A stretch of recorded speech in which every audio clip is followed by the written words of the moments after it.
Good afternoon, everybody, and welcome to September's giveaway. I'm just going to give it a minute or so, and then we can get started. As you'll be able to see behind me, new tackle room. Well, sort of new, waiting for me to basically decorate the other one, and then I can get my bits and bobs put back up. So I'm just going to give it a minute or so. If anyone can comment saying that they can hear me and see me okay, that would be brilliant. So yeah, say in the midst of, what's the right word? It's not, is it the mist, or basically I need to decorate my other room and then I can put all my bits and bobs up. I need to get myself a new desk. I'm going to treat myself to a new desk. So hopefully by next month we will be sorted. So just give it 30 seconds or so just to make sure that we're working okay. Brilliant. So we got two that have saved me. Say I'm always worried when I'm doing this bit, but our first one is from Barry Smith saying, all loud and clear. Thank you ever so much, Barry, and I hope you are keeping well. And then this one's from Stephen. Sounds good, visuals all good. So that is absolutely brilliant. And again, hope you are keeping well, Stephen. And then one from Keith, all good. So thank you ever so much, Keith, and I hope you are keeping well. I love this one. This one's from our mate Tara, who I mixed up as Tyler, and he's never going to let me forgive it. Hear you loud and clear, so thank you ever so much, Tara. And then the next one is from Phil Scott, Evening Paul. Evening, Scott, hope you're keeping well. And same to you, Tyler, hope you're keeping well. So going to go through, say, our September's winners. If anyone's got any questions they want to pop up, you're more than welcome to. So before I talk through our actual winners, I'm going to do my bit that I always do, which I normally mess up, but bear with me. So again, always mention it. We're never going to ask you for any money. If you've won via the website, basically if you subscribe via the website and you think, oh, that was me, I've won, check your emails, because you will get an email from support@matchfocus.co.uk, and that will be from Joe. Basically just get your address, and then once we've got all of our winners in, we send it off to Blake's, and then Blake's will send it out. But if you think you've won and you subscribe via the YouTube channel, you need to email us at the same address. So support@matchfocus.co.uk, and then we can get it all sent off to Blake's and then pop out in the post for you. So I just thought I'd say that bit. And again, I quickly touched on, like, we're never going to be asking you for any money or any bank details. I know that stuff's always going around on the internet, and say I'd never want one of our boys or girls to fall foul of those people out there. So literally, you're never going to be paying a penny. This is just our giveaway, say, for subscribers only. So I always want to do that. Say it's not a nice thing to talk about, but you know it goes on, and I never want, say, one of our boys or girls to fall foul of them. Not very nice people.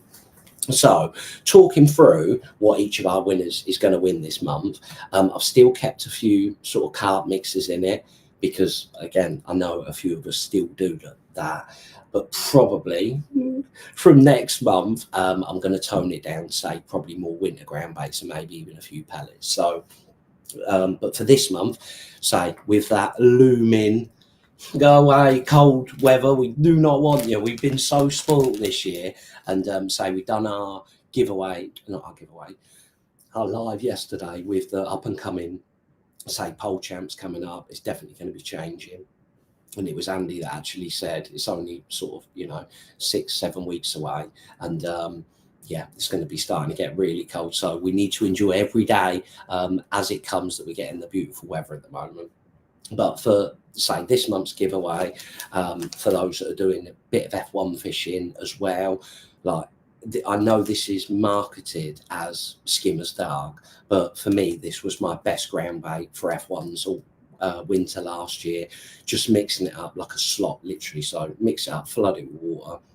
We done a video on Jenny's, the extra 1%, and I'll show you how I mixed it there. But just using like a tiny little pot, mixing it up like a slop, and just feeding that with nothing in it, maggot and a fluoro pinky on the hook.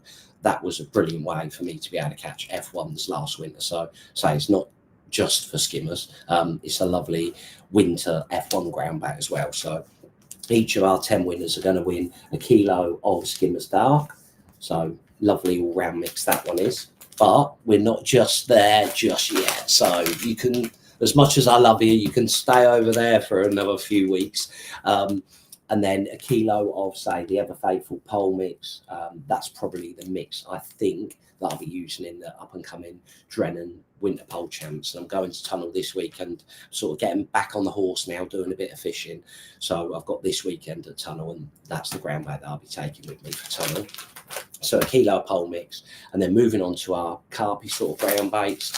This one has been a faithful of mine forever, to be honest, since we launched it. I absolutely love this ground bait, especially now it's cooling down a little bit. But if you're fishing more of a method feeder for F1s, carp, skimmers, even basically a method feeder ground bait, this is the one that I would use, and that is coarse carp. Really, really nice mix, and it's not overly strong, which is absolutely perfect. So with the weather cooling down. But as I said, we're not just there just yet. So whenever I can get these two ground baits out, everyone knows how much I love them. Our Optimus Prime Attracts ground bait. So starting off with a kilo of the Prime Attracts Fine. And then we still might have a few more matches where we can get this one out, our Prime Attracts course. And whenever, I'm fishing big carp in the edge. So I absolutely love that ground bait. And I think the carp love it too. So each of our 10 winners are going to win the following that we've just gone through. So our first winner is Ian McDonald. Congratulations, Ian. Our second Our second winner is Andy Douglas. Congratulations, Andy. Our third winner is Matthew Roberts. Congratulations, Matthew. Our fourth winner is Robin McCann. Congratulations, Robin. Our fifth winner is Dave Lewis. Congratulations, Dave. Our sixth winner is Matt Deacon. Congratulations, Matt. Our seventh winner is Graham Payne. Congratulations, Graham. Our eighth winner is Ryan Lewis. Congratulations, Ryan. Our ninth winner is Mike Hill. Congratulations, Mike. And our 10th and final winner, I think this is a YouTube one, is Cruiser Products 1. So again, massive congratulations to Cruiser. I'm sure that's not your first name, but yeah, massive well done to this month's winners. So again, just recapping. If you subscribe via the website and you think, oh, that was my name, if you go on your emails, double check your spam sort of junk folder, but you will get an email from support@matchfocus.co.uk. But if you subscribe via YouTube and you think, yep, I'm definitely Cruiser Products 1, then you need to email us at the same address, support@matchfocus.co.uk. And then what we do is wait until most people have replied, sort of 90% if we can, or everyone if we can, then we get it sent off to Blake's. So normally, what date are we on now? Sort of towards the end of September. So I would say rough time guessing when you receive your products will probably be about 3 weeks to 2 to 3 weeks time. We don't just wait for one person to reply and then send it off to Blake's. Try and get them, all in and then get them sent off to Blake's, and that way we don't lose track as such. So again, massive congratulations to everyone that has won. If you haven't, fingers crossed for October. Fingers crossed. So I'm going to pop that down, see where we're up to, say, with our comments, and then I can wish you all a lovely week and a lovely weekend. So where are we now? This is the bit, the technical bit. Basically, I've got to move stuff, and I don't like with me the computer bit. I'm always a bit, please don't press the wrong button. So this one is from Stephen. Last night's live was a revelation. It highlighted how much top anglers use experience on matches, events and festivals. Recalling previous matches and situations is so valuable to stay at the top. To be honest, I couldn't agree with you more, Stephen. I would say, to be honest, it's weird because I don't feel like my memory is the best. But I was speaking to, say, one of our subscribers, Harry. He's going down to Whiteacres. And when I started thinking about sort of this time of the year and how I caught in the past, and then the more you start talking about it, the more it almost takes you back to sort of like the mindset. Like one of the, excuse me, one of the biggest things that I was saying to Harry, which to be honest changed, I think my results, to be honest, at Whiteacres, and it was come from Adam Wakeling.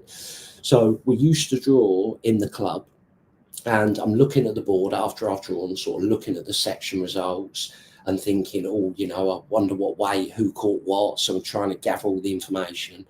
And Adam's like put his arm around me and sort of dragging me. I'm like trying to cling on for dear life, trying to, you know, look at the board. And I'm like, Ads, I need to look at this board. And he's like, no, you don't. You don't need to look at that. You know where you've drawn. You've got a rough idea what you're doing. Just go there and do your own thing. Biggest thing, Paul, is it's the pressure. Like every day is different. And from that one conversation got me thinking that Whiteacres is so pressured. So again, when you're new at going down there, when you draw, you know, a flyer, we all know Twin Oak 16 is one of the most famous pegs in UK match fishing. And you think, oh, I've drawn Twin Oak 16, and I know what it was like for me the first time I drew it. You're walking down where you draw. I'm not telling you because you're going to give me a load of grief. And you walk down and you put your gear down, and it is all brand new to you. And you're thinking, oh, yeah, I can see why it's a little bit wider. You're on a bend. It looks amazing. You know how famous it is.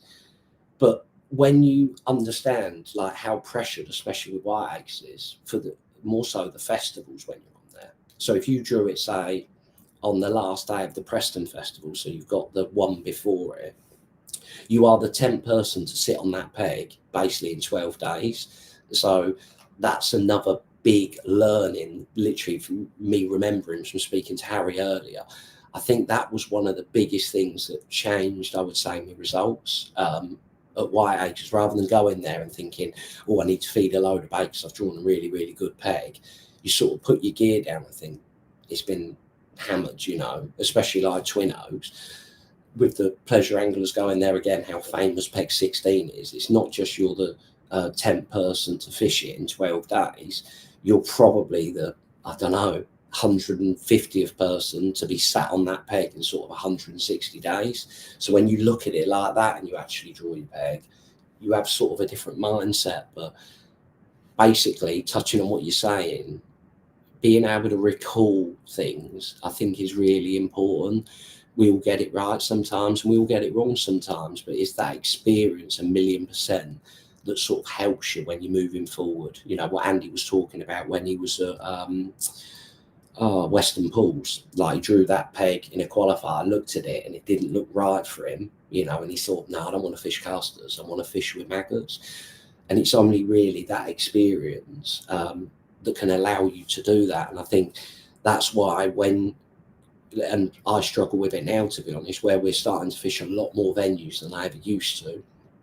Trying to travel around and sort of put myself outside of that comfort zone. You're dead right in what you're saying. So again, perfect moment to touch on. So tomorrow, our live match from Barbie Banks is coming out. So we went back to Barbie Banks. Obviously, the first time we went there, I think we drew peg 35. I'm not 100% sure, but I think it was peg 35, where we had that lovely mud line across and just caught really, really well all day. But I think that's one, from what I'm told, of basically sort of like the only peg, one of a peg or two where you can get into sort of shallow water. So this next time that we went there, again, when you sat down, you're like, I don't really know what to do. I don't know where to feed. I don't know what to feed. You know, you're only trying to go on information that you've been told. And what was nice going there is everyone was really lovely and helped me out loads, you know, give me plenty of advice. And again, I think hopefully that shows that when I do some of my matches at Tunnel, although I don't go there a lot, I go there a lot in periods. So I would say from now round till sort of like probably the Pole Masters, I'll be going there quite a lot. But we filmed a live match on Sunday on Jenny's, and I just got lots of things wrong, as in I know the peg, I know how it plumbs up, but that week on week experience that you get when you like to, what I would say is your local venue, you go there, it's all them bits you take for granted. So what do the fish want to eat? What depth of water do they want to be in?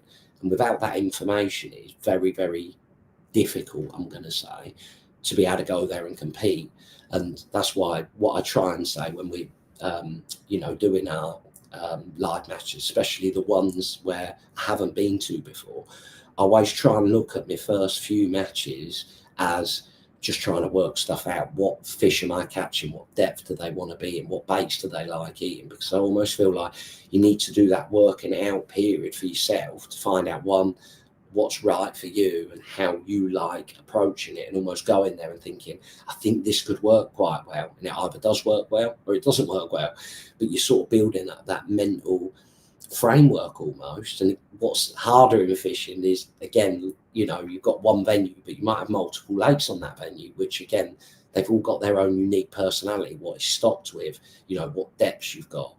So there's a lot of stuff to be able to work out. And then again, in fishing, the bait's always changes. So we're sort of cold, and then it's warming up, and then we're in the height of summer, and now we're sort of coming down that tail end a bit where it's definitely getting darker earlier. It's a lot colder in the morning. Me and Joe always call it Whiteacres time, where you have beautiful days, but in the morning you've got that dew on your car, even like sort of mini frost really, and it's freezing in the morning.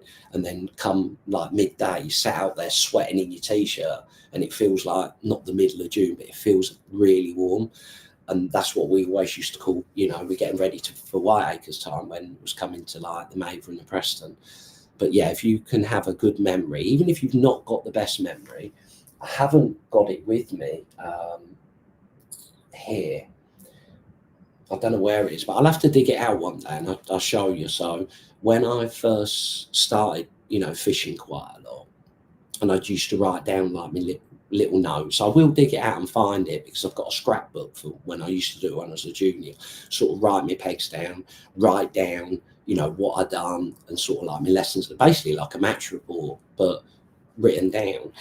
And then when I started to fish a little bit more, obviously writing myself an essay is a bit of hard work, and obviously I've got to read it back. So I don't know if it's taking it to the extreme or not, but I used to have basically like a little dictaphone. So after I fished my match, I'd just say what I needed to say to it, drawn peg 21 on Jenny's, this is how I set up, this what I fed, this what I wish I'd have done.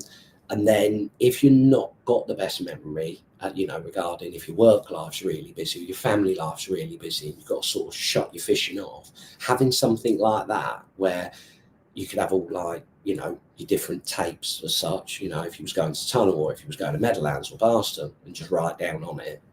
And then what I used to do was, again, in between like my decorating, was when I'd sit down, say, in my bedroom, sort of tackle room as such, I'd just press play and listen to it, and I'd be thinking, oh yeah, I remember about that. And at the time when something happens, you think, I don't need to write this down because I'm never going to forget that.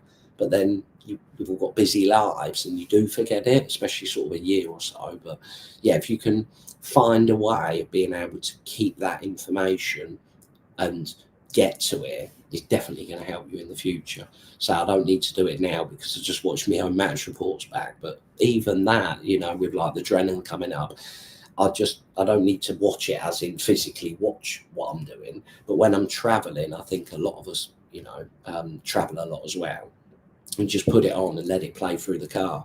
And then I'm thinking, yeah, I drew that peg. I remember about that. Oh yeah, I remember about that. And before you know it, it was like you're still there, if that makes sense. So yeah, any information you can recall. But that's a brilliant question, and probably something that's not talked about often enough.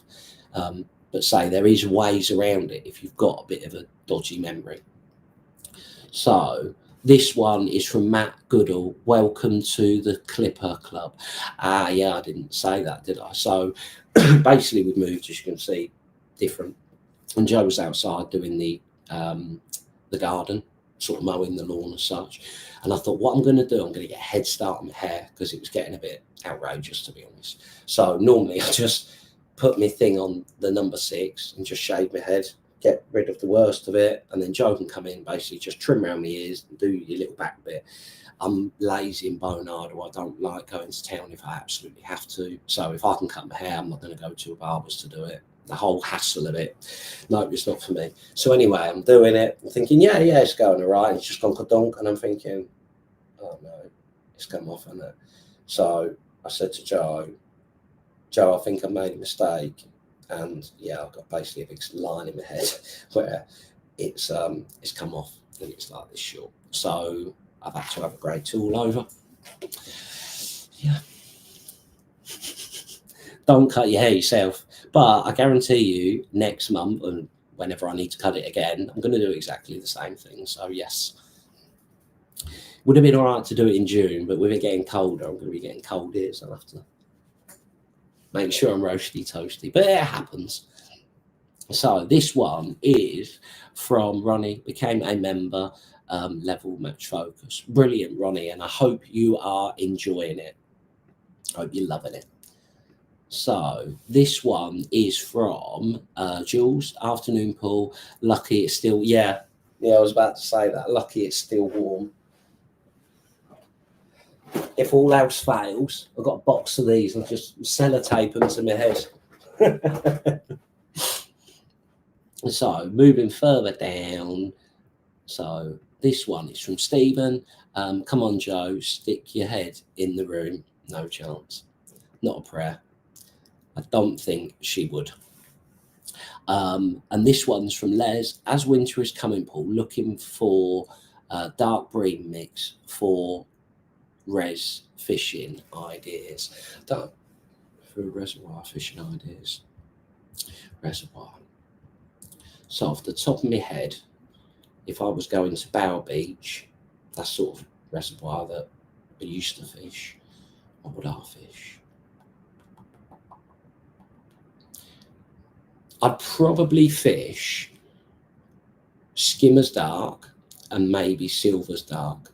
It all depends on how many roach compared to skimmers you're looking at catching. If it was solely skimmers, then I'll be honest, I'd just use Skimmer's Dark. I think one of the biggest things is it's not just the colour of the ground bait. I think it's the softness that really helps. And with this one, Skimmer's Dark, for anyone that hasn't mixed it, and for those that have mixed it will know exactly what I mean, is how soft it is. And I think that's so important when you're fishing for skimmers. So if it was purely like skimmers and bream that I was fishing for, I would just use that mix by itself. You could add a bit of a cereal mix to it if you wanted to. But I just feel like when I'm fishing for skimmers, I want something that basically doesn't fizz and pop. So with like Silver's Dark and sort of those type of sort of cereal mixes, they've got bits of hemp and stuff that make it active and fizz and pop, which I think is brilliant when you are fishing for, if you was fishing for sort of like smaller skimmers and a few roach, the more roach and perch, I feel like the Silver's Dark would be better for that. But if I was purely just targeting skimmers, like small skimmers and odd roach and bream, then personally I would just use Skimmer's Dark by itself. I just can't see how you can go wrong with that mix. It's not overly dark, as in like a jet black colour. It's just a really nice dark greyish, I want to say, dark grey, sort of dark blacky colour.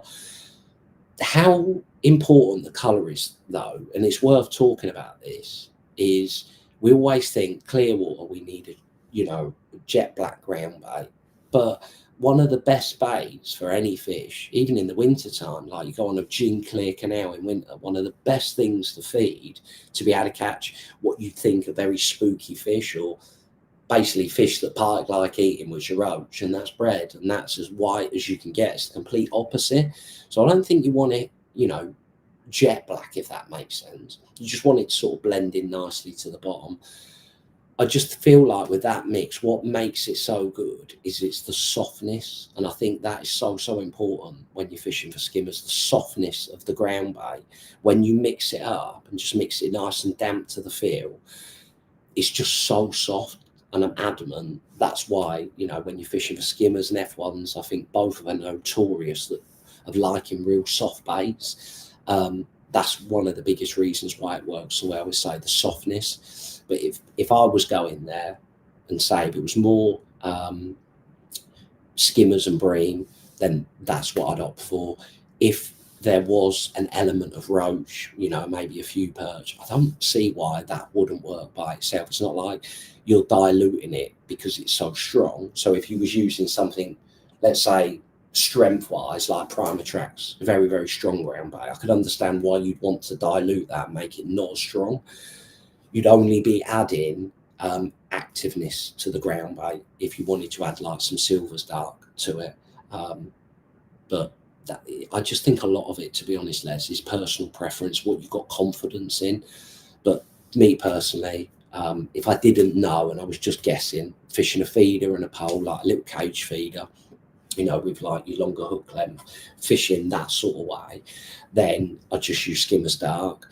If you was looking at catching some fish on a method feeder, then personally I'd use coarse carp and some micro pellets like your Skimmer's Dark, pole mix, and sort of coarse expander. Those type of mixes, I don't think they're suitable when you're fishing a method feeder. It might be okay if you was doing like a little short chuck in that much water, like you probably use any of those mixes to be able to do that. But if I was going to a reservoir, I'd want it, you know, to make sure that it's binding around my feeder. I always feel like when I'm fishing a method feeder, even if I'm only fishing for a handful of bites, I still feel like putting some micro pellets in the mix is quite important. Another thing that's well worth touching on regarding reservoirs is, again, what does the reservoir see most of? So Port, again, touching on White Acres earlier, that was a classic example where you was going there and you're fishing for like mainly little skimmers on the pole, a few roach, some perch, again, bream on a method feeder. But really, apart from sort of like the 5 weeks that we were down there, the bait that the fish get used to eating is what carp anglers are feeding them. So again, looking at that side of it, you know, how many, does it see many matches? Is it like Bower Beach where they have a few matches or it doesn't get many matches? Are there many carp anglers that go and fish it? Because again, if carp anglers go there, then they're more likely to see, you know, I'm talking more about the quality fish like bream wise, rather than sort of like worms and casters. They're more likely to see, you know, corn and pellets. So again, like corn and pellets, it might be better, you know, more if you was fishing July, around that time, July, maybe early September, June time. I feel like pellets and corn would be a better mix, you know, maybe if you was having a few chucks with a feeder. But as it's getting a little bit cooler, say if it was me, without knowing, I'd probably opt for coarse carp and some Stretton's micros. You know, just put them in water, completely drain them off straight away so you get that nice binding texture.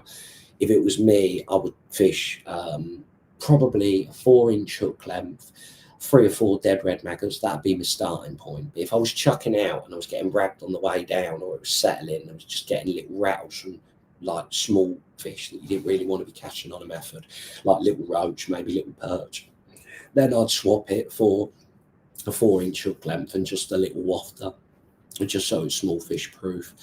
I think now, if I was going there, it's whether live maggots would work best, but I still feel like on a natural venue, feeding worms and casters is still a good bait, you know, especially for roach, say skimmers. So on the long pole line, I would probably feed, just guessing, depends how deep it is and how long before the fish come in. Again, if you're fishing like at Porth, the best way of catching them there, I felt, was feeding maybe 1,000 mil of ground bait at the start, loose, with an odd caster in it, not a lot of bait, but then topping it up, so making a mix of finely chopped worms. So measure your worms out. Worms always seemed, I would say, more important than casters and micro pellets on the pole. It was the worms that they wanted to eat. So you fed the ground bait loose, so you've got like a little bit of a carpet area. You ain't got like a ball here and just a sandcastle, another ball here. You just fed it loose, even when it was towing, just fed it loose. So you've got a big carpet area on the bottom, and then top up with like little balls.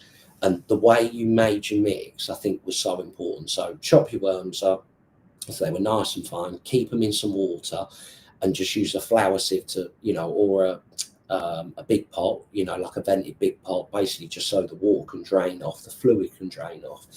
And then I'd take my worms just out of my flour sieve, you know, put some in and just rest them on my side tray just to let the fluid drain out, because you think it's all the juice and that, I want to keep that, but it just messes up your ground bait. I don't think it's the juice that they're that bothered about. They want to eat the little bits of worms. So I finally chopped my worms, put a few worms, say, in my tub with water, and then as I'm going to make a mix, take a few out in my flour sieve, literally a minute before I want to make my mix. And then I've got my worms in my flour sieve. I take out however many worms I felt to make the ball size that I wanted to make. So I take out my worms, pop them in my bait box, add a few casters, add some soaked micro pellets, so fully soaked rather than the ones that you want on a method feeder. Again, they're both scratins, but I prepare them differently. So for the method feeder, I just literally cover them in water and don't count to 10 seconds, whatever. Don't even count it. Just cover them in water and just drain them off. Let them stand. And then just before I want to use them, so I'm going to say maybe 5 minutes before I want to cast out with a method feeder, I'm going to probably put a pint to a pint and a half of micro pellets in a separate bait tub. And then I just dip my fingers in the water, just stir them around a couple of times. And then within two and a bit minutes, they're going to bind really well. So you can load your feeder up, be able to chuck it out. It's going to hit the water, go to the bottom, and then your pellets are going to come off. So that's how I like preparing them for a method. And then as they're drying out and I think, oh, they're not binding. When you squeeze your micros and you think, oh, they bind really nicely. But then you squeeze them and sort of you let go and they're all just starting to disintegrate. You just know they've lost that binding quality. This is why I like preparing them that way. When I start feeling that, I just dip my fingers in my bait tub of water and just stir them around again. Just leave them, say, a minute and a half, and they're going to bind really well. So that is what I would say is how I prepare my scratins micros when I'm fishing a method. But then for the pole line, what I want to do is get scratins micros, just cover them with water, just so that basically all the pellets are covered, and then I just leave them. It's like 40 minutes, an hour, depending on how cold it is. But I would say a good hour, and then they're fully expand, but they won't break down because they just stay a really, really nice pellet.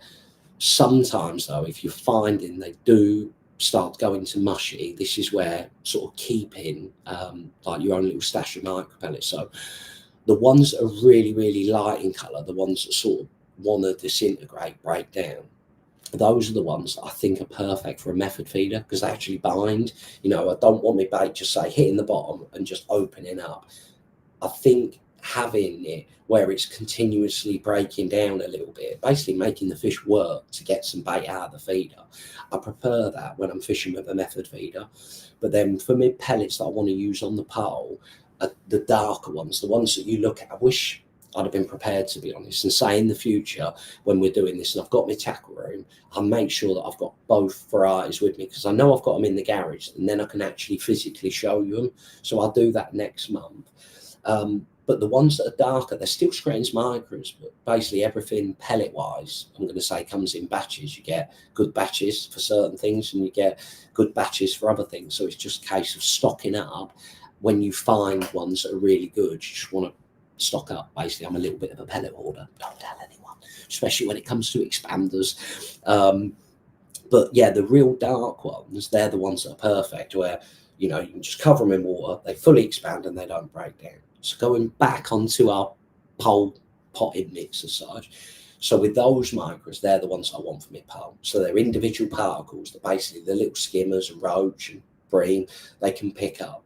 So I take my worms out, pop them in a bait box, take micros out, however many I feels relevant, pop them in, and maybe a few casters. And then the last bit is my ground bait. So then I would add my tiny bit of ground bait, enough just to hold it together. And when I'm squeezing it, I'm not squeezing it like it, a cricket ball where it's like kadonk, it's never going to break down. And it was one thing, to be honest, that I learned from Des when we were fishing on the Loco at Lindholm. And that was the most important thing, is just adding enough ground bait just to feel it together. And you can dampen it up, with a bit of water to get that little mix dead right, depending on how deep it is. If you're not getting many bites, you want it quite loose, so it's almost going down and opening up. So basically you've just got a tight little area where all your bait is, but you've got bits of ground bait for the fish to be able to graze over. But you've got your little hot spot where you're going to be putting your rig on it, or maybe just past it.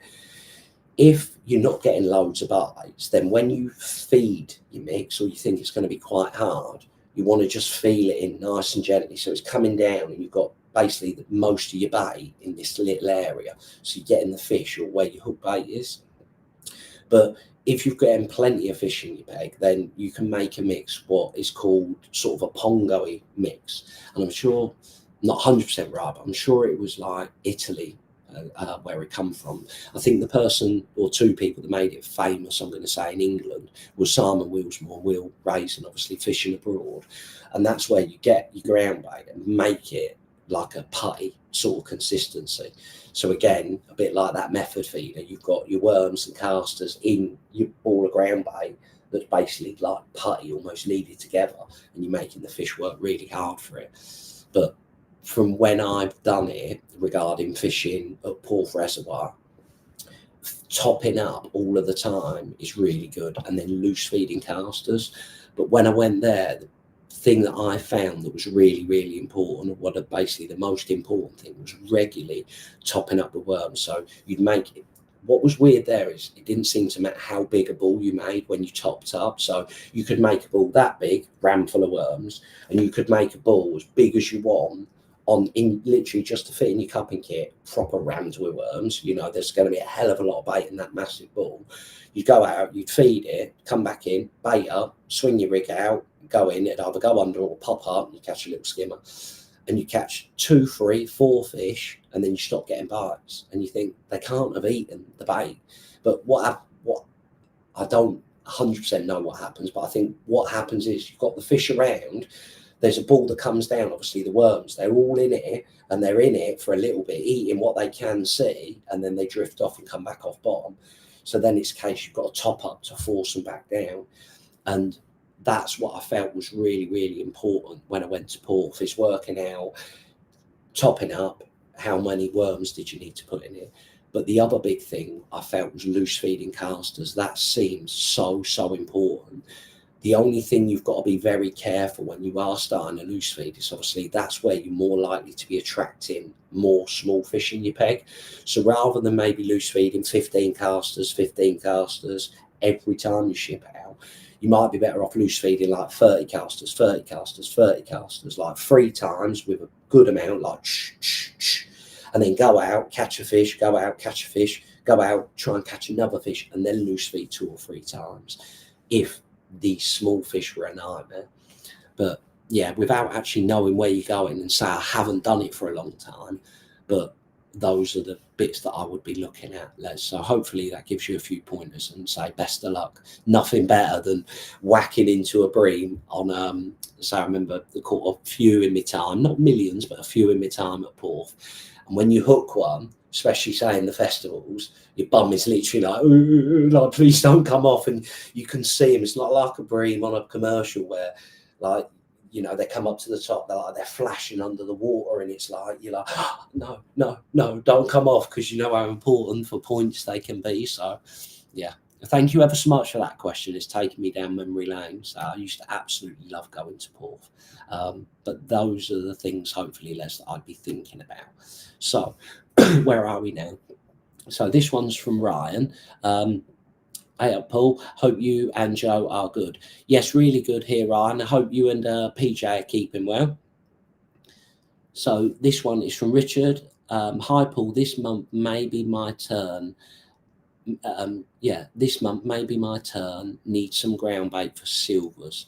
So again, silvers wise, like in all the silverfish fishing, to be honest, Richard, that I've done, again, because it's all sort of like commercial dominated, but even what we was just speaking about with Les, even though a natural is not commercial dominated, it sort of is, because when we're not there, the people that are there feeding the lake more often than not are carp anglers. And what are they feeding? You know, fish meal, ground baits, corn, pellets. That's what is, I'm almost going to say, as mad as it sounds, that's almost like natural food to them now. So saying all the silverfish fishing that I've done lately, that's the ground bait that I would personally use.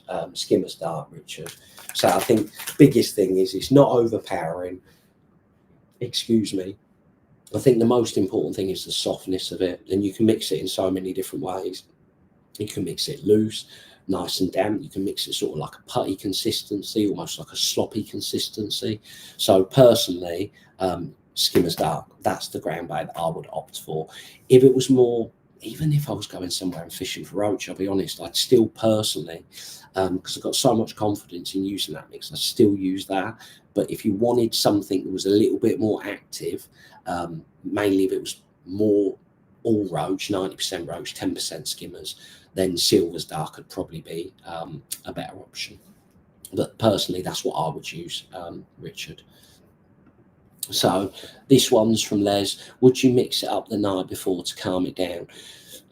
I mean, you can do if you wanted to, but I just think I just used to mix all my ground bait in the morning. I think the biggest thing is freshness. I think that's so important. So again, when you're mixing it and it's warm, like this, why I don't ever reuse ground bait, because I almost think it sort of ferments.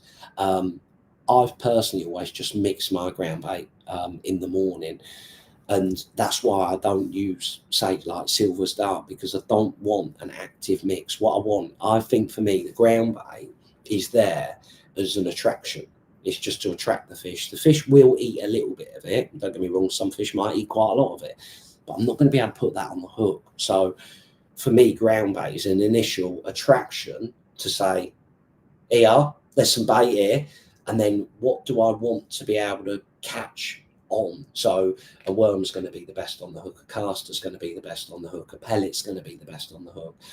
Then it's feeding the fish in or without the ground bait. What do they want to eat? So if I feel like they want to eat worms, I'm using the ground bait to be able to carry my worms to the bottom and attract the fish in so they can see it fall in. That's what's going to make them, think, oh, I need to go and investigate this. That's what's going to be dragging the fish in the peg. So ground bait wise for me, I think as long as it can do everything that I want it to do, it's not going to hinder me. I am not feeding something thinking, have I fed something that could be a little bit overpowering here for the fish that I'm fishing for?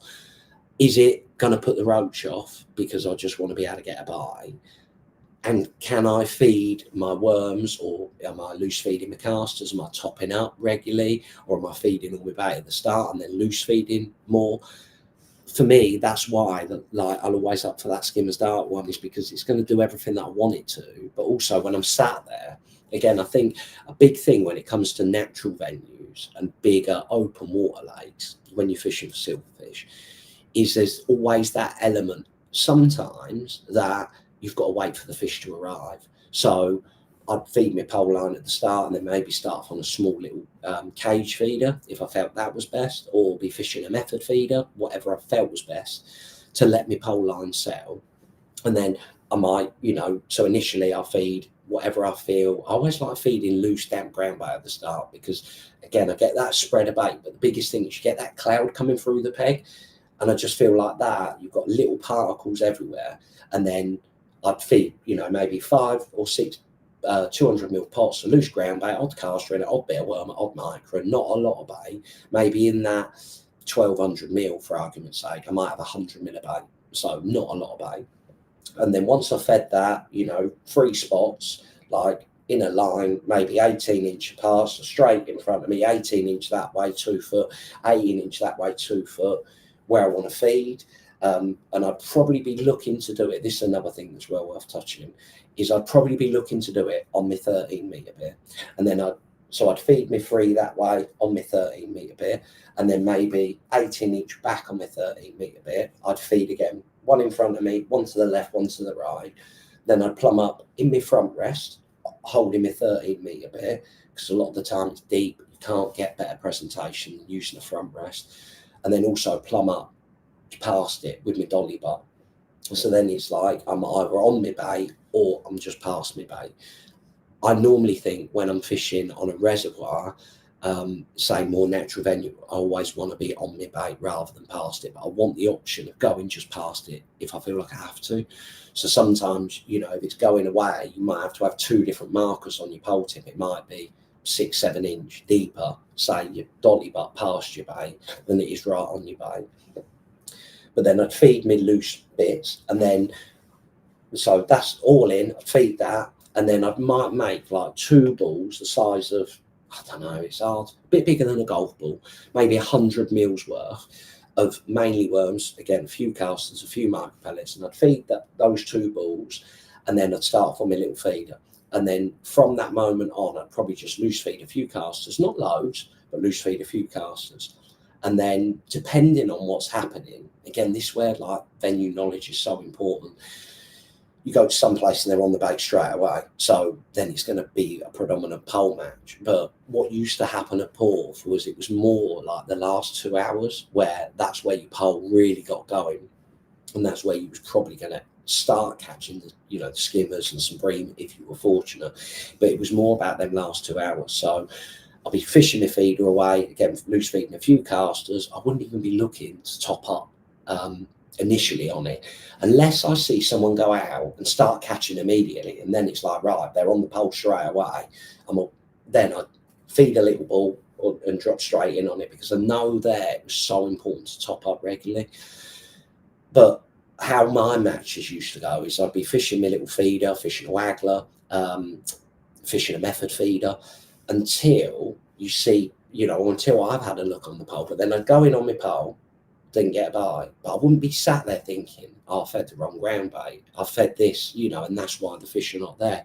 That was never a thing in my head. It's just like, well, the fish aren't there yet. So I come back, put it down, and go back and doing what I was doing. Then all of a sudden you go out, lay your rig past, you know, so it comes in, it either go under or come up. So you go out, catch a fish, might be a roach, perch, that's more what it was like, and you catch a few of them, and you might catch an odd skimmer. But as soon as you topped up your first fish, that's when you used to catch the skimmers. And that, from that moment on, when you went in and you started getting bites on it, it was just going to be getting better and better and better then. But what I'm trying to say in a long-winded way is, when I wasn't on my pole, or when I dropped in, I didn't get a bite, I wasn't thinking, oh, is my ground bait too strong? Have I fed too much? That was never a thing in my mind. It was just, they're not there yet. So that's why I think, you know, ground bait choice and confidence is so, so important. But for me, ground bait is a part, because it's getting my bait down. It's definitely, the fish like it, because again, it's nice and soft and they will eat a little bit. But it was more important for me trying to figure out what's actually in my ground bait, what have I got on the hook, and what do the fish want to eat. You know, you go to some places and you might feed worms, and I don't think it would be the case on a natural venue, where you're catching too many like little perch, and then just feeding mainly casters in your ground bait might be better than feeding worms. It's a difficult one, Les, to be honest, because I don't do it. And say, I'm trying to remember back a few years ago now, and I think it was like before COVID, it was when we used to fish Porth. But say that was the biggest things. And back then, the ground bait that I used to use was pole mix. We didn't have skimmer stark then, but that was always the ground bait that I used on my pole line. And say, I think the most important thing is just having confidence in your ground bait, and say, just think carefully about what you're feeding and when do the fish come on the pole. You know, if they're on the pole immediately and it's not a venue where you're ever going to be fishing a rod, then you might just want to feed 2 pots of loose ground bait and 1 little ball, because you're not waiting for the fish to arrive. But the longer you're waiting for the fish to arrive, that's where I'd more like set it and forget it as such. You know, feed a bit of bait at the start, so I've got some bait in my peg, I haven't got to worry about it, and wait for the fish to come in. But if they're on it straight away, you know, 1 or 2 pots of loose ground bait, just feed in, say, that little bit of a cloud, 1 little ball, rammed with bait, and you're going to be dropping your rig on it straight away. And then from that moment on, you're going to be doing a bit of loose feeding if you can, or when you need to drag some fish back in, and then topping up regularly and keep dropping your rig on it. But just bear that in mind. What I said about Porth was, sometimes you think, well, I'll top up with a bigger ball and I might catch a few more. It didn't work like that. You just had to top up with a small ball, catch a few skimmers. Then the second you dropped in and basically didn't catch a skimmer, you ship back in, whatever it was, little roach, little perch, and you top up again. And then you go in, you catch a skimmer, catch another one, and then you catch a perch. And you think, they can't eat all that bait. And I don't think they do, but you had to top up to drag the skimmers back in. But hopefully, say that gives you a bit of advice. Oh, I wish I was going to Porth. You'll have to let me know where you're going. Say, I know I'm probably looking back through rose tint glasses, but you often do when you haven't been to a venue. You just remember all of the good days. You don't remember the days when it's absolutely chucking it down around. You sat in the water shaking because you're freezing and you can barely get a bite. But when you have a good day, it's so special. So I'm just going to have a sip of my juice.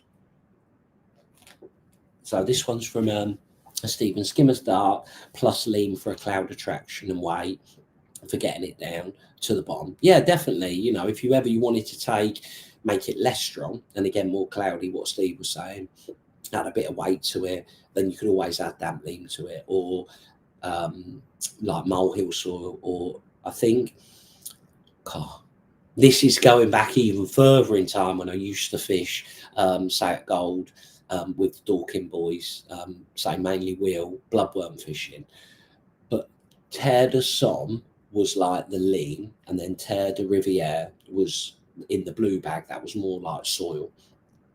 God, it's been a long time since I've done that. Bring my pellets back. It makes it easier. But yes, definitely exactly what Stephen said there. So this one's from Neil. Hi, Paul. Would you still fish an RW muddy and 3 foot of water in the edge with a bulk of shot, or would you use a different flow? No, I think, Neil, a muddy is perfect up to like 26 inch. That is the absolute limit of that float because it's quite short.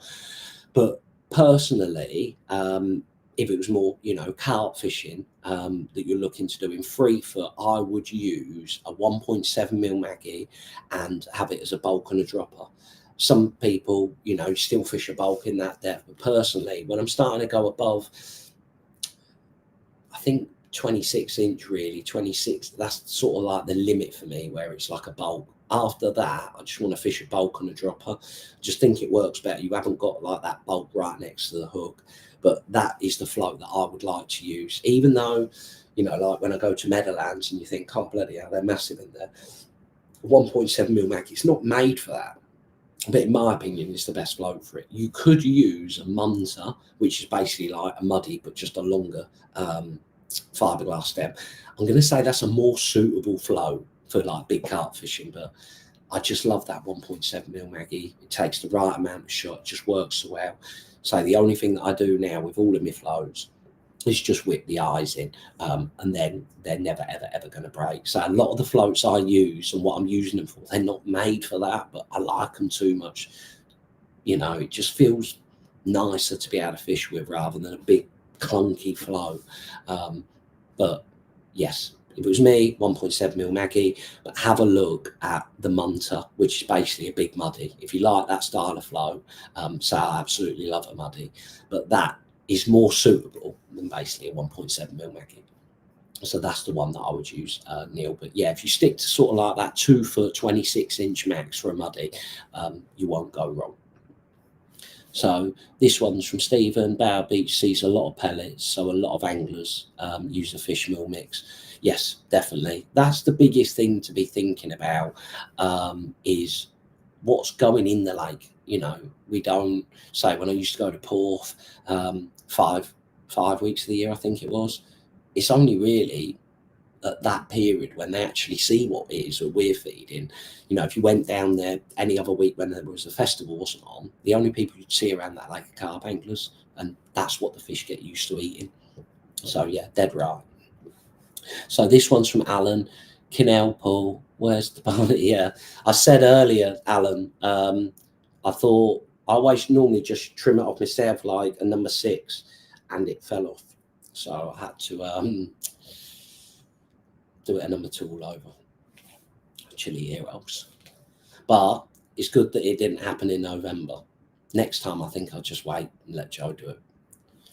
You try and help, you try and do things for yourself, and this is the sort of stuff that happens. So this one's from Mark. Good afternoon. I just started match fishing and enjoying all of the YouTube content. Thank you. I've just finished my 6th match today, driving home now, and had a question. So I think I can see it, but fingers crossed, Mark, it all went well, and I'm glad you're enjoying it. So I'm going to go down because I think this might be the rest of your question. What would you do to practice for a new venue if you had a match coming up? So biggest thing, Mark, is first and foremost, before I even went there, I would try and do as much research as I possibly could. So whatever the venue is, type it into Google, find what you can. Definitely put it into Facebook and see if you can find, some match results of what's been happening. Have a look at some catch pictures. If you recognise the name as well, say, I'm just trying to think.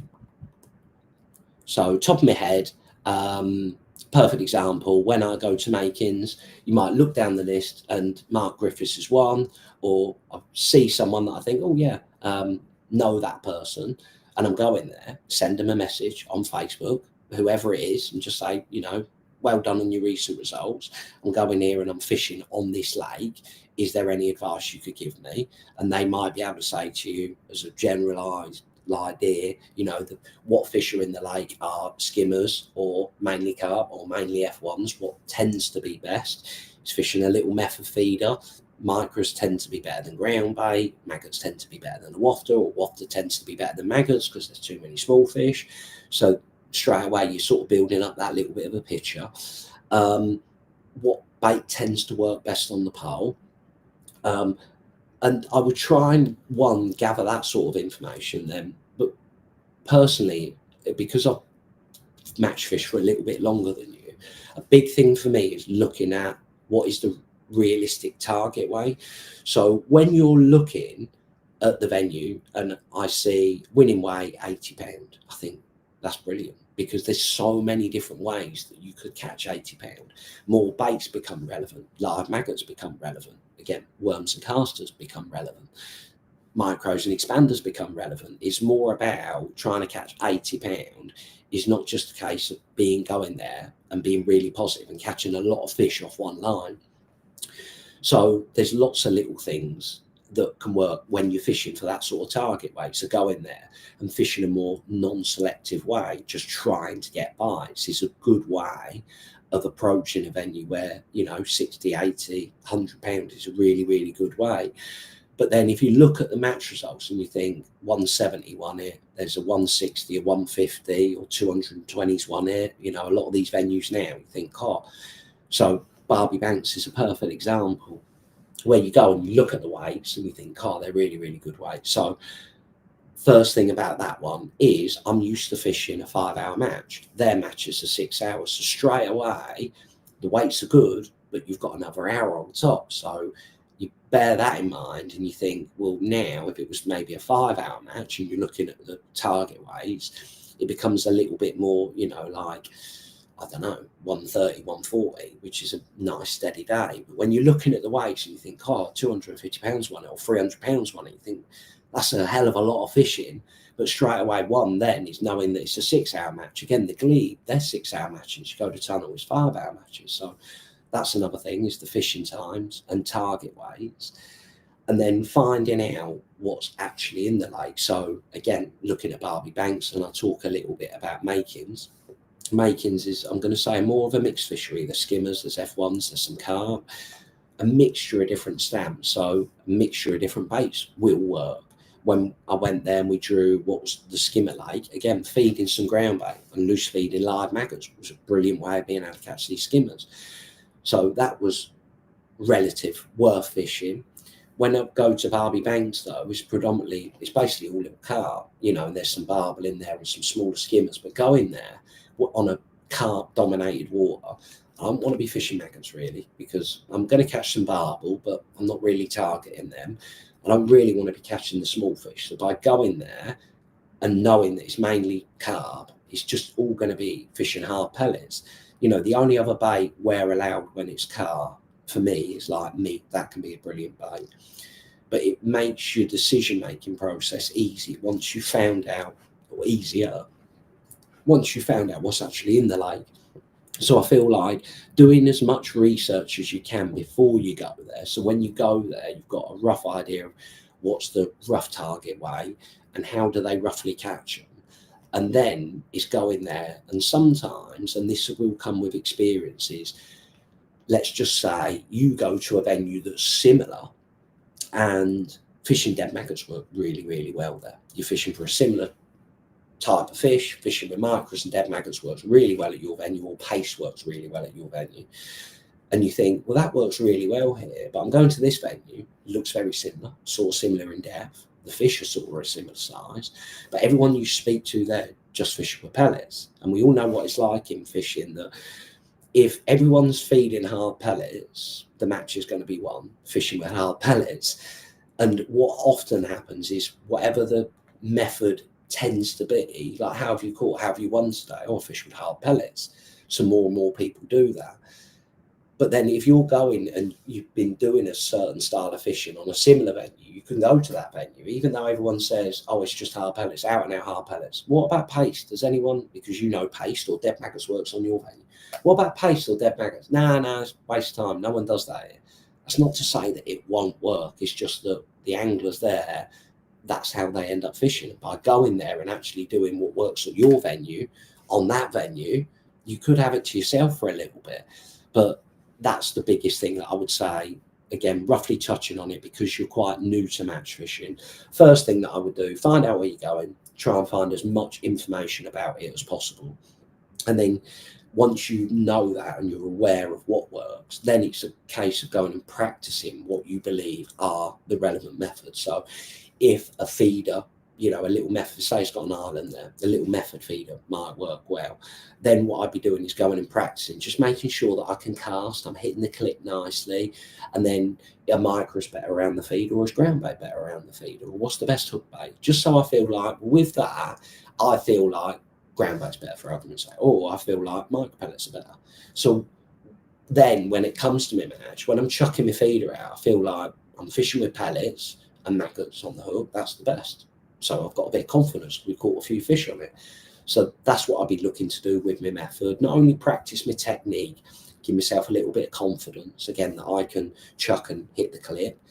Again, a perfect thing talking about this, again, when I used to go to because on the Sunday before the festival, so I'd normally go down a very early Saturday morning, have a wander around, like buzzing for it, go and have a look at the lakes. But on Sunday, I would always go back to an Oaks and just practice, or Jenny's, and just practice me casting, because I'm chucking to an island. I'm not doing that all of the time. But when I used to go there, it was really, really important. So it wasn't a case of going out and practicing to catch fish. It was more a case that I could load my feeder up and cast and be confident that wherever I wanted my feeder to land, it was going to land. I'm not like, oh, aborting it, or worried about that I'm going to cast in a tree, or worried that I'm going to hit the far bank, or worried that I'm going to crack off. So I'd just go and have a few hours, just basically, I'd fish, but it was more, I'd just sit there and, you know, have a few chucks, hit my clip nicely, make sure my feeder's landing nicely. So when Monday come, I'm going to chuck my feeder out the start, about a hook length. When it was all in, I'd be able to load my feeder up, look at where I wanted to cast, chuck it there confidently, hit the clip nicely, know that my feeder's going to land nicely and be fishing. I didn't need to cast 2 or 3 times to be able to get my feeder to land where I wanted it to. So it's that sort of thing that I'd be more looking to do in practice, is practice your technique, make sure you're confident in it. And then again, moving on to the long pole, if pellets were the best option, then I'll be loose feeding a few, potting a few, and again, just practicing more the bait and the technique. Am I happy with the way that I'm fishing? Little things like mid-line length between my float and my pole tip. Is that nice? You know, getting used to fishing with back shots. Again, if you're relatively new to fishing, it's those types of things. I'll be more trying to get comfortable with my technique and be confident in what I'm doing. So again, if you're quite new, at like loose feeding with a catapult holding your pole, I wouldn't be going there trying to catch a load of fish. I'd want to try and catch some fish to start with, but before I went, I'd probably sit there and think, right, I'm going to spend half an hour now, I'm going to get some extra 4mm pellets, old maggots, old casts, whatever you got, it doesn't matter. You know, if it's fishery pellets, obviously you need to buy some of their fishery pellets, but if it's not, just take a bag of extra 4 meals with you. And I just sit there for half an hour and just pick my bait up, loose feed it around the pole float, pick my catapult up, loose feed it around the pole float, and just spend a bit of time maybe with a couple of different catapult lengths. What's the one that works best for you? It's that type of thing that I would be practicing, as well as trying to work out what the fish want to eat. But it's more, you know, building up that confidence. I think that is the biggest thing, you know, like probably when you look at, say, like a lot of the professionals, what you consider, you know, professional anglers or very, very good anglers, and you watch them chuck out and hit the clip and put it down, and you just think, how the bloody hell do they do that? It made it look so easy. Or pick the catapult and just fire like 5 or 6 pellets and land right on top of their float, and you think, how do you do that? The only reason is they've done it 100,000 times. So when you're practicing and you're having, you know, 15 or 20 chucks, you're 15 or 20 chucks closer to being able to be at that level where you load your feeder up, chuck it out, hit the clip, put it down, and it goes in that little hole. And that's the other bit that I would personally be looking at practicing. But don't be frightened of asking people. That's the biggest thing that I would say, is just ask people. And then again, once you've been and gone, just send her the message, you know, this is what I always do. Thank you ever so much for your help. Do you mind if I let you know how I get on? And everyone wants to help, you know, it's natural in fishing, and not just natural in fishing. I think it's natural in life. We all want to help everyone. And by being able to go back and say, I've done this, you know, and I had a good start on a feeder, but I didn't feel like I got the pole right, you know, and then you might be able to get the information of, oh, did you, instead of loose feeding 6 meals, did you try loose feeding 4 meals? And you think, well, no, I didn't. I weren't even aware of that. But you are aware of it now.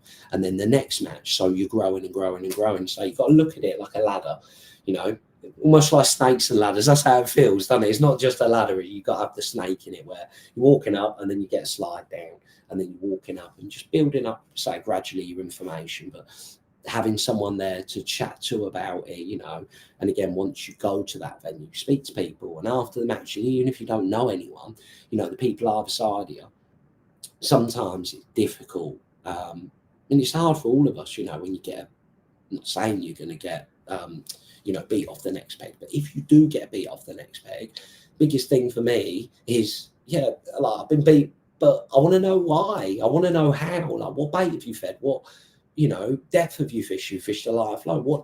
This is the best question, is what do you feel was important today of why you caught and other people didn't? That's the best question to ask, because then you're asking them why they think they caught more than you in the nicest possible way.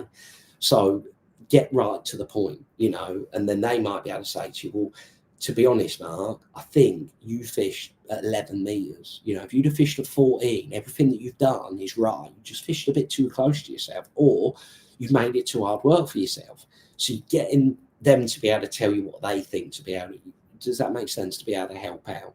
But I think asking people, you know, I've never been backwards in coming forwards. If I need to know something, or wherever it happens, if I feel I've got something wrong today, and I might not know the person, but I walk up and I always say, well done, you know, been lovely to be able to watch you. Do you mind if I ask you a few questions? And then you can just ask them. And then again, the next time you go, you're building up that relationship, and then you have a good day, and they're like, oh, how did you catch today? And you say, well, I caught in such and such, and you're helping each other grow. But hopefully, Mark, there's a few tips. But yeah, that's definitely what I'll be looking at practicing. So going further down, this one's from Ryan. What's the new pole light pull? It's really, really nice, Ryan. Say the biggest thing is the strength of the top gears. I can't believe how strong they are. Ridiculously strong, to be honest. And what I really like on it is the finish, because I'm not big, as everyone knows. And when I feel like up to 13 meters, I'd say I'm as good as anyone. Not anyone, but I feel like I compete with anyone at that sort of length. 14 meters, I'm a little bit, because again, like just my body height and size and actual physical strength, like getting it out there, I'm okay. But when I get to my 16 meter or past that, I'll be honest, I really, really struggle, because I'm not big enough. Do you know what I mean? One, tall enough, but also like your arm reach and physical strength just to be able to chuck it out. What I really like about my pole is the finish on it. It just, when I'm on that 14-16, just goes through my hands really, really nicely. But I think in total, probably, excuse me, 3 months now I've been using it. But yeah, up until now, really, really pleased. It's done everything that I've asked for.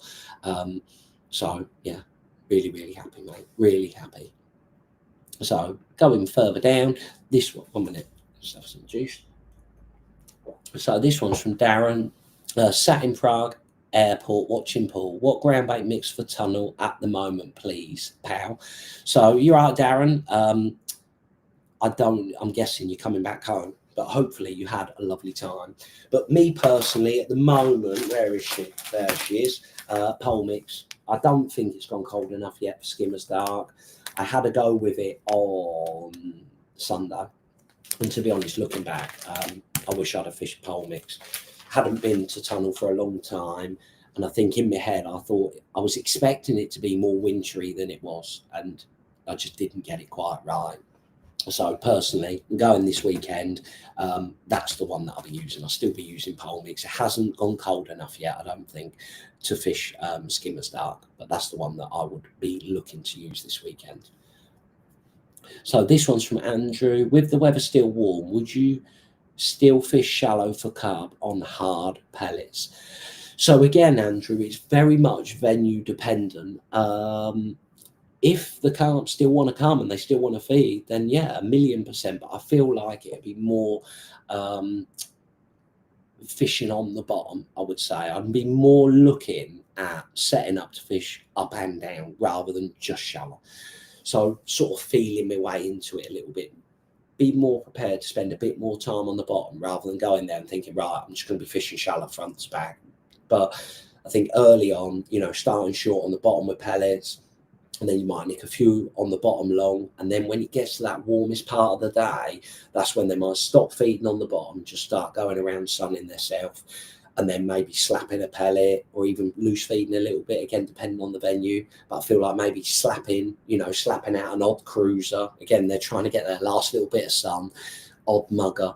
And then again, as it starts to cool down, they're going to be wanting to go back on the bottom and feeding. So again, feeding long on the long pole on the bottom. But I feel like that's more when that short line's going to really come good. Again, as the colour starts to drop out, they might still visit the edge, but they might be harder to catch. So you might end up catching less in the edge, but more sort of like short on the bottom with hard pellets. But everything is relevant of what the fish want to do on the day. But don't go there with that preconceived that I want to catch them this way. I feel like, and this was the biggest thing, say when I went to tunnel, having not been for a long time, I just got caught out. I thought it was going to be a certain thing. It wasn't. The sun come out. We had 2 or 3 really, really cold, sort of wet, windy days, and it looked like, when I sat out in it, I'm sat there freezing. And then come Sunday's match, the sun come out, no wind, not cloud in the sky. Everyone went and sat in the cover, and they wanted to be off the bottom. And I went there with that preconceived of how it had been leading up to it. I'm thinking, yeah, this is perfect. Just tap a bit of bait on the bottom, a few in the edge, slightly deeper water, maybe a few deep shallow, but more on the bottom on my long pole line. I might catch a few deep shallow later on. Sun come out, fish do what they want to do. So just bear that in mind, that I think it's very much dependent on the conditions, and this last little bit of sun that we get, because we're getting really cold days as well. If that sun comes out, it's going to make them come up, because say we're getting them colder overnight evenings, they're definitely just going to pop up, be like, oh yeah, that last little bit of sun before I see it again, sort of May time. So yeah, they're definitely going to be making the most of that last little bit of sun when it pops up. So this one is from Kev. Hi Paul, please wish good luck to all of the teams and anglers fishing the Grimsby Club Champs on Saturday at Lindholm up the time. So as Kev said, best of luck to all the anglers and teams fishing the Grimsby Club Champs at Lindholm. Lindholm is a mega venue run by mega people, and you'll have a mint time. It's a shame, to be honest, it's so far from me, but I absolutely love going there. Alex is a superstar. Neil's mad as a box of frogs. I absolutely love seeing him. And again, Aaron absolute superstar. They can't do enough for you there. So you're going to have a mint weekend. And the fish, say, stunning as well, especially on that loco lake when they feed them great big F1s. But yeah, you'll have a mega time, and say best of luck. So this one is from Andrew. Do you ever use Bloodworm and Joker in the winter? If so, what's your go-to rig? So to be honest, I don't. The last time I went was I fished. So I fished at Hallcroft on a Silvers final that I qualified for. It's quite a few years ago now. But my go-to rig would be, so I've got one, but if you give me a second.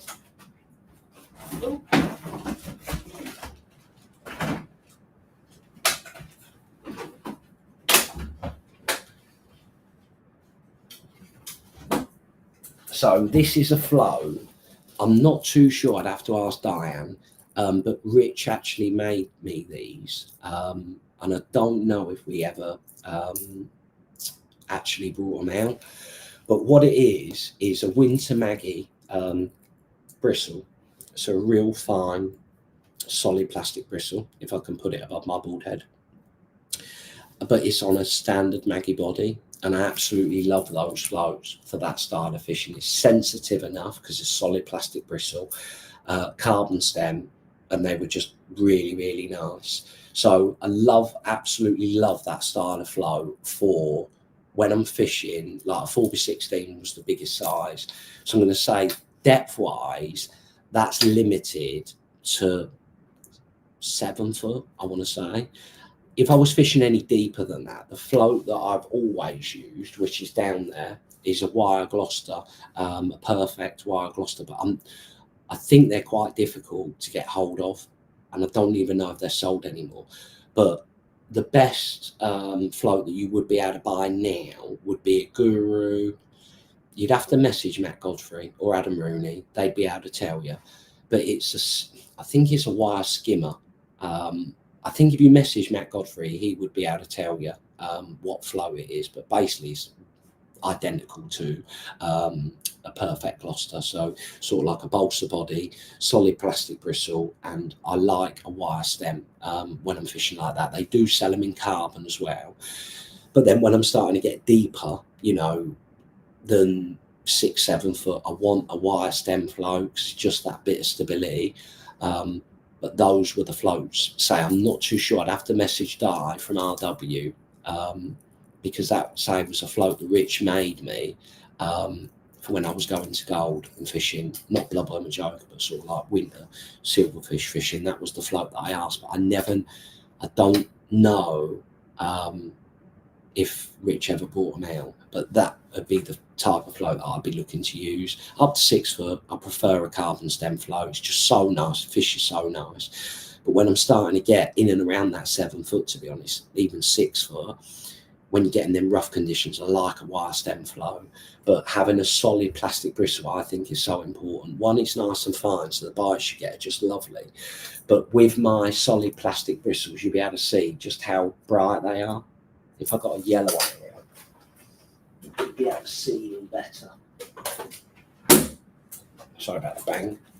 I like a yellow one. Can you see just how much that glows? So it's a solid plastic bristle, but what I do is I just give it a coat of Sensor's paint, and it just glows up. You just imagine it dotted down like that in black water, and it's just like or it just melts away. That's the type of bite you get. It's just so slow.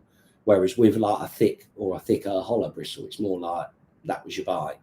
So having something that you can see, which is fine, say that solid plastic bristle, that's personally the float that I would look to use. But say I'd have to speak to Diane because I don't know if Rich ever brought them out. So that type of float is what I'd look to use, Andrew. Excuse me. So this one's from Daniel. Hi Paul, would you say Prima Track's ground bait is gone now? It's starting to get too cold. Fishing quite heavily stocked venue the weekend with 2 to 4 pound carp. Would you think it would be okay or damp pole mix? Personally, Daniel, it'd be that one, course card. I just don't think you can go wrong with that. It's just such a brilliant mix. And to be honest, that's what, say, the course primer tracks was made of. Just when I felt this wasn't quite strong enough, that's when that, say, course primer tracks. But that is personally what I would use. If you've never used it, when you mix it up, it's just like, say, course primer tracks, but it's got them micro pellet particles in it, which I think is so important. If you didn't have that and you wanted to use pole mix, but just add some Soak Stretton's micros to it. But yes, it's such a difficult one, because without knowing the venue, you know, if they're coming in the edge and they're eating really, really well, and again, if it stays warm, then you could definitely use, say, the course primer tracks. But if I was guessing, I'd rather opt for pole mix, because it can't be wrong. Again, like I'd rather opt for a course card because it ain't too strong. I haven't got a second, if I've had something a bit too strong, I don't have to worry about that with course card. That would be my mix that I would want to use.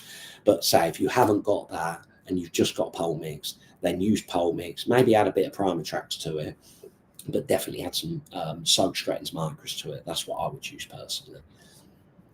So this one is from Amanda Hughes. How do you whip the eyes on the float? So I'm sure I've done a video for it on match focus, but if I grab a bit of line, I won't be able to.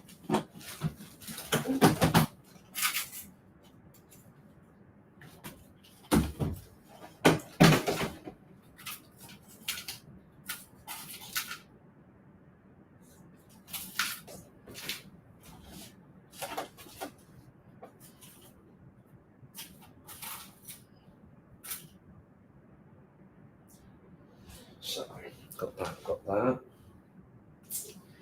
Where's my box of tricks? 1 second.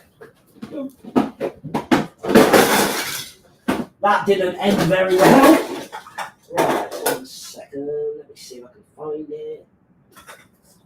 Where are you? Right, we're getting there. 1 second, I will be with you. Just got to find the right one, if I can find it. So where I've just moved, I've got stuff everywhere. So I'm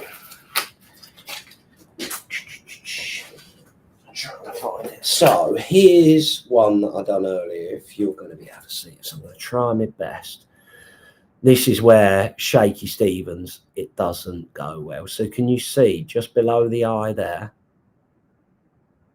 where it's whipped around the body, and there, that's the bit I want to show you. You can almost see where I've trimmed it off. So this is, you can do it by like sliding your line, tying it in a knot. This is the way that I've always done it, and basically it's never not worked for me. So I tend to do them in what I'm going to say is like a little batch. If I'd have known this question was coming, I'd have been able to dig out my bits, but they're in that storage box right at the bottom. But what you need is a little bit of super glue, some 010, 011 line, and a bit of nail varnish. So all I do is I pop the line through the eye of my float, if I can see it there. So let me get this bit of line and I can show you closer to the camera. So I pop the line through the eye of the float, like so. So you can see, basically I've just got 2 bits of line, if I'm from up roughly the same length, like so. So through the eye of the float. And then what I do is, this is the hardest bit, is trying to do it there stood up when I'm never stood up. So I grab it and basically wrap it below the eye, like 3 or 4 times, like so, and then I trap it. So there you can see where I've trapped it with my finger, like so. So it's whipped there. Where's the camera? There it is. So it's whipped below the eye of the flow. And then now what I would do is I just get a dab of super glue, dab it on that bit of line. That bit of super glue is just going to hold all those bits of lines next to the body. let go of it, you know, so dab of super glue with my thumb, wipe it off, just make sure you don't glue yourself to your float. So literally a quick wipe and it's off. And then I'd let go of it, that's going to stay there. And then I do my next float, next float, next float. So I've got 5 or 6, super glue dries dead quick. And then just trim right close to your 2 tag ends, just trim them off. So now it's whipped on. And then all I do is just a coat of nail varnish over the body of my float, and just stab it in a bit of foam. Just wipe it, spin it around in my fingers, just let it sort of go off. It will go off quite quickly. And then just stab it in my bit of foam, do the next one, the next one, the next one, and so on. And just as long as you do them like that, it's dead easy. Just sit down, have an album on. I think my last album that I listened to, which made doing it not as bad, was David Gray, White Ladder. And before you know it, you'd have done an absolute load.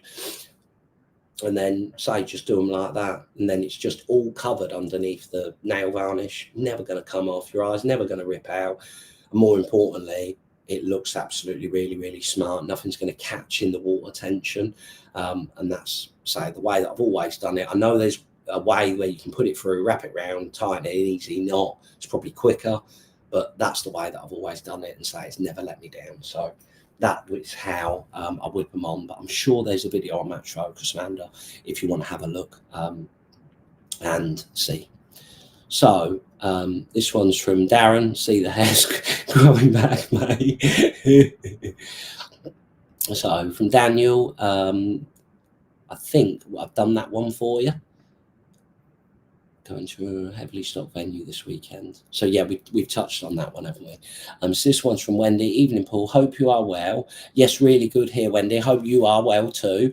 Not fishing for a few weeks now, but in 6 weeks I am fishing silvers matches all over the winter. How do you mix the skimmers, Blake's ground bait? Do you like to mix it sloppy? It's just working out, to be honest, Wendy, what's best. So when I'm fishing for F1s, tapping in tiny little wet blobs of it, and then mixing it literally like a slob, and just smearing a bit in my pot, maggot and a pinky on the hook, tapping a bit of that in with nothing in it. That's brilliant, to be honest, to be able to catch F1s. I'm sure, though, if you go on, it'll be Andy's Match Focus Plus. I want to say it would have been at Bradshaw's. I think it was how he won one of the Silverfish finals, and that was on Skimmer's Dark, and he touches on like how he mixes it when he's topping up with worms. But I think, again, when I went to, where was it, Ivy House, and just feeding like worms in it, I just mix it up like normal, to be honest, just so like it's nice and damp to the feel. And then when I'm adding particles to it, I can dampen it up a little bit more if I want to, but it's just working out what's best to feed in it. So again, if you was going to like Woodlands Thirst, for argument's sake, there's a very shallow venue there I'd be feeding it loose, like damp but loose, not in like wet balls, because it's literally like 2.5 foot deep. I'd just be feeding a tiny little pole pot with some of that just mixed nice and damp and loose, just gently putting it in my pole pot and just going out and either dipping my pot like we would, fishing in the edge for carp and F1s, or just tapping it out from a bit of a height and then loose feeding live maggots over it, just feeding that little bit of ground bait just to get some fish there, and fishing maggots and pinkies over the top of it. But I would definitely say have a watch of Andy's Bradshaw ones, because I know that is with, say, Skimmer's Dark, and how he caught when he was feeding with worms as well. But I think it's very similar, to be honest, with the Reservoir question is how, what bait do you want to feed with your ground bait, which I think is as important as what ground bait and how you're going to mix it. So I think the shallower it is, the more you want. Well, no, that's not always the case, because when I'm fishing across, I just like tapping in little wet blobs. But I would say from my experience, it's more damp, slightly damp to the feel, and then adding a few particles to it. And I'm going to say it's more like topping up. So I'm going to feed maybe one ball that big and fishing it out and loose feeding, or feeding a little tiny ball and then catching 2 or 3 fish, and then feeding another little tiny ball and catching 2 or 3 fish. I don't feel like there's anywhere off the top of my head where I would be going and feeding like a small kinder pot's worth every single feed. But if you just mix it up like damp and loose to start with, you can do loads of stuff with it. So if you feed like a little ball and you don't get a bite, then you think, right, with next feed, what I'm going to do is I'm just going to feed some damp and loose with nothing in it, because then all you've got is basically attraction. You've got no big particles in the peg which are going to fill the fish up. So you can feed that bit of a cloud. That's the best thing to attract a fish in your peg. That and loose feeding maggots or casters or pinkies, I feel like they're the best ways of dragging some fish in the peg. But if you just mixed it all up as like a slob, then you can't do that with it. But it very much depends on the venue you're going to, Wendy. But what I would say is, again, keep me in touch with how you're getting on with it. Likewise with anyone on here, if you're going somewhere and it's all a bit new and you haven't maybe done as much of it, or even if you've done plenty of it, 2 eggs are always better than 1. So if you've gone somewhere and you think, right, well, this worked well for me and that didn't work as well, but this is, again, what I'm fishing for, this is how deep it is, then I can build up a bit more of maybe information in my head of what you're trying to achieve. I'm fishing for 15 pound or I'm fishing for 50 pound. There's a big difference in how I feel like there's other ways that you could target your peg to be able to catch that. Again, knowing what you're fishing for. When I used to go to Gold, for argument's sake, in the winter time, I've had plenty of days where I've caught 40 to like 60 pound of silvers on the pole, and you think, bloody hell, like that's a mega day, but you don't catch on it for like an hour and a half, and you might not catch on it for the last hour because the carp turn up. But the biggest thing there was you fed, like your volume of ground bait at the start, loose fed a few live maggots, you never topped up because you didn't want to do it. And you think 40 to 60 pound, like it's not, because everything is like 2 to like 5 pound. So you go out 4 pound, 2 pound, you just caught 6 pound with 2 bites. So it sounds like, you've had a mega day, you have had a mega day's fishing, but everything is just massive. You can loose feed live maggots because there is not one blip in there. You do not, when it goes under, it's a pound plus. So again, go in there. When you look at it, if someone said, right, I'm fishing a big commercial, with bream in it, I'd be more thinking, like, I think pellets would be a really, really good way of going. And pellets are brilliant when you've got a load of fish in your peg that you don't want to be catching, because if you just catch these, your ceiling weight is maybe 30 pound, maybe 40 pound on a good day. But if you fish pellets and every fish that you catch on it is that big, the difference is your ceiling weight is 100 pound. So I'd never fish pellets ago because I didn't need to, because there was none of these. It was a case of feeding ground bait with nothing in it. You didn't want to feed anything in it, and just loose feeding live maggots over it, because again, it was the most attractive thing. You never had that build up of bait in your peg, because when you got a bite, it was just a real quality fish. So yeah, very much depends on what you're fishing for, obviously the size of the fish and your target weight, how deep it is. But yeah, keep me updated with how you're getting on, and say, if you can give me a bit more information, hopefully I'll be able to help you out a little bit more. But best of luck, Wendy. So where are we to? So this one's from Mark. Amazing, thank you. No problems at all, Mark. And say best of luck. Biggest thing I would always say, not just for you, but anyone, I feel like, and I know, I'm going to say I feel like I've been guilty about it in the past, but I don't feel like I have. But what I feel like is when I've done well in the past and someone's maybe been next to me, and I just feel like you've had the perfect opportunity today to come up and like, what rig have you used? Show me what you've done. And it's more smile and nice to meet you, and gone away. And I'm thinking, like, I'd have questioned the life out of me. Like, I'd have interrogated me. I want to know the rig. And I feel like, I don't know, I'd say I've never been like backwards in coming. I want to know if someone's done well. Biggest thing, well done. Tell me what you've done. I want to know. I want to get better.